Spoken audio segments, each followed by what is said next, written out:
మేము ఆదివాసీ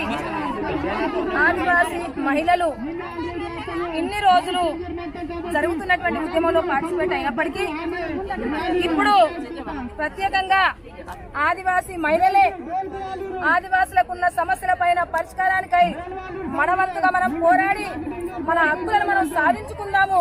తప్పకుండా ప్రతి ఒక్క ఉద్యమంలో దేశం కొరకు కావచ్చు, రాష్ట్రం కొరకు కావచ్చు, ఒక ప్రాంతం కొరకు కావచ్చు, జాతి కొరకు కావచ్చు, కొట్లాడి సాధించుకున్నటువంటివి చాలా ఉన్నాయి. కాబట్టి అందుకే ఆదివాసుల సమస్యలు చాలా ఉన్నాయి. కాబట్టి అందుకని మనం ఇవాళ నుంచి మనం చైతన్యవంతులు అవసరం అవసరం ఉంది.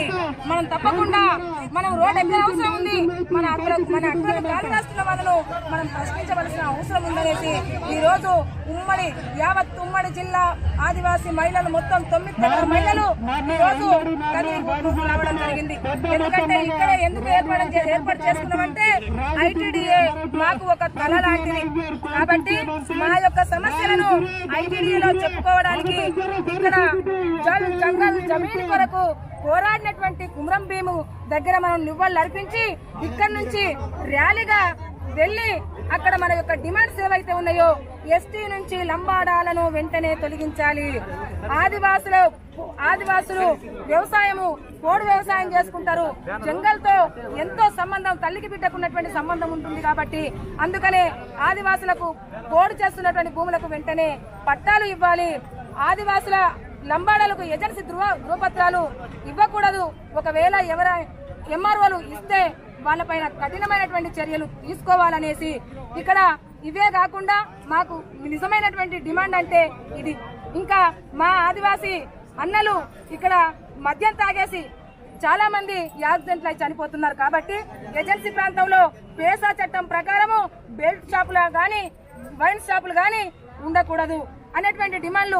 ఇక్కడ ఊట్నూరు కేంద్రంగా ఆసుపత్రి ఉంది. కాబట్టి అందుకే ఆసుపత్రిలో children specialist, blood bank, gynaecologist డాక్టర్లను కూడా వెంటనే నియమిస్తే మా చావులనేవి కొద్దిగా గొప్ప తగ్గుతాయి.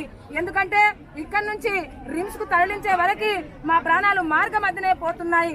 దాదాపు రోజుకొకరు చనిపోతున్నారు. కాబట్టి దయచేసి మేము ప్రభుత్వాన్ని ఒకటే కోరేది, ఇన్ని రకాలైనటువంటి వైద్యము, విద్య, ఆరోగ్యము, వ్యవసాయము ప్రతి ఒక్కటి కూడా మాకు ఒక్కటి కూడా చేరట్లేదు.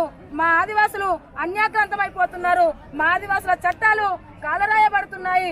ఏవైతే పథకాలు కూడా మా వారికి అందట్లేదు. కాబట్టి అన్ని కూడా మా ఆదివాసుల చట్టాలు, పేసా చట్టం ప్రకారం ఎల్టీఆర్ చట్టాలు, ఈ చట్టాలన్నీ కూడా పక్కడబందీగా నిర్వహించాలనేసి ఈ రోజు మహిళా లోకం, యావత్ ఉమ్మడి జిల్లా మహిళా లోకం కదిలింది.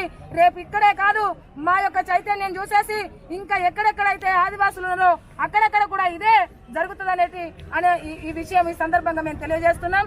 ఇప్పుడు మేము ఐటీడీఏకి వెళ్లి 3 రోజుల నుంచి అక్కడ టీఆర్టీ వెరిఫికేషన్ జరుగుతుంది. అయ్యా మేమైతే ఇంతమంది ఏజెన్సీ సర్టిఫికేట్ ఎందుకు ఇస్తున్నారనేసి మేము అన్నాము.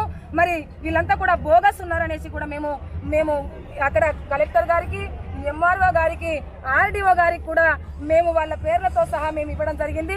మరి ఈ వెరిఫికేషన్ లో మీరు ఎంతమందిని రిజెక్ట్ చేశారు, ఎంతమందిని మరి ఇది జెన్యున్ అని చేశారనేటువంటి విషయాన్ని కూడా మాకు తెలియజేయాలి. ఒకవేళ తెలియజేయకపోతే మాత్రము మేము అక్కడే కూడా కూర్చుంటాము.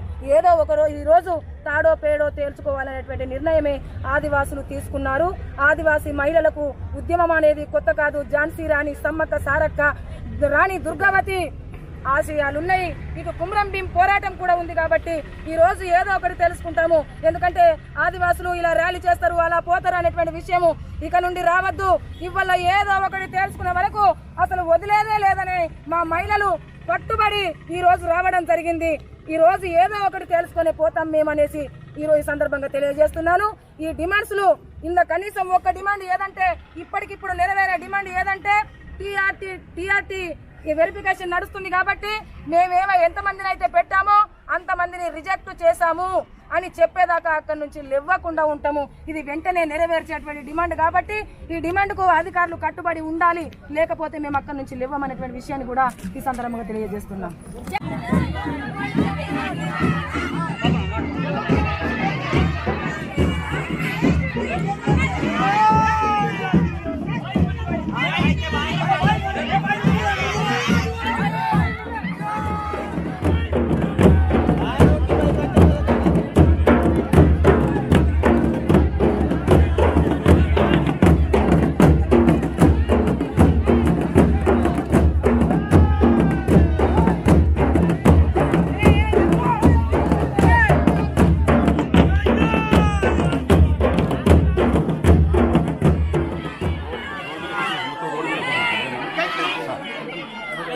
పీస్ఫుల్ ఏం లేదు సార్. మేము మాకు పోలీస్ డిపార్ట్మెంట్ నుంచి ఇంకా సహకరించినందుకు ఎస్పీ గారు అండ్ డిఎస్పీ గారు, పోలీస్ సిబ్బంది, రక్షణ సిబ్బందికి అందరికీ కూడా మా ఆదివాసీ తరపుల నుంచి నేను చేతులెత్తి నమస్కరిస్తున్నాను, ప్రత్యేక ధన్యవాదాలు తెలుపుతున్నాము. అదేవిధంగా ఆర్టీఓ గారిగా గోపి సార్కు మేము విన్నవించుకుంటాము. ఇప్పుడు ఈరోజు తప్పకుండా మా డిమాండ్స్ ఏవైతున్నాయో వాటిని నెరవేరుస్తారనేసి మేము కోరుకుంటున్నాం. మేము ఇవన్నీ అయితే ఎస్టీ నుంచి లంబాడాలను తొలగించాలన్నటువంటి డిమాండ్ అయితే ఇది దాదాపు దీర్ఘకాలిక డిమాండ్. ఇక్కడ సమస్య అది కాదు కాబట్టి ఇంకా మేము చేస్తాము. అంటే మేము రోడ్డు మీదకి వచ్చి తెలిపేటువంటి బాధ్యత మా పైన ఉంది కాబట్టి అదొక డిమాండ్. ఈరోజు మాకు హాస్పిటల్ ఉంది, ఇక్కడ హాస్పిటల్లో మాకు గైనకాలజిస్ట్ లేరు, చిల్డ్రన్ మహిళా డాక్టర్ లేరు, ఒక్కరే మహిళా డాక్టర్లు ఉంటే పాపం రిమ్స్ నుంచి ఇక్కడికి వచ్చి 3 రోజులు ఇక్కడ 3 రోజులు అక్కడ పనిచేస్తున్నారు. ఇది ఒక తల లాంటిది ఉట్నూరు. ఈ చుట్టుపక్కల ఆదివాసులందరూ కూడా ఇక్కడికి వస్తారనమాట. ఇక్కడ నుంచి రిమ్స్ కు తరలాలంటే చాలా మార్గ మధ్యలోనే చనిపోయేటువంటి పరిస్థితి ఉంది. మరి పేసా చట్టం అయితే అమల్లో ఉంది. మరి పేసా చట్టం ప్రకారము ఏజెన్సీ ప్రాంతాల్లో మరి బెల్ట్ షాపులు కానీ వైన్ షాపులు కానీ ఉండకూడదు. మరి ఏమని తీర్మానం చేశారో కానీ ఆదివాసీ మహిళల నుంచి మేము ఒక్కటే కోరుతున్నాము, ఇక్కడ అలాంటిది ఇక్కడ జరిగితే తప్పకుండా ఏకమై బెల్ట్ షాపులు ధ్వంసం చేయడము, వైన్ షాపులు ధ్వంసం చేయడము మాత్రం జరుగుతుంది. ఎందుకంటే మా అన్నలే తాగుతున్నారు, ఇక్కడ మొత్తం కూడా ఆదివాసులే ఎక్కువగా ఉంటారు కాబట్టి వాళ్ళు ఎక్కడంటే అక్కడ తాగి పడిపోయి యాక్సిడెంట్లు అయిపోయి చనిపోతున్నారు. కాబట్టి మేము ఇదొక డిమాండ్ పెట్టుకోవడం జరిగింది.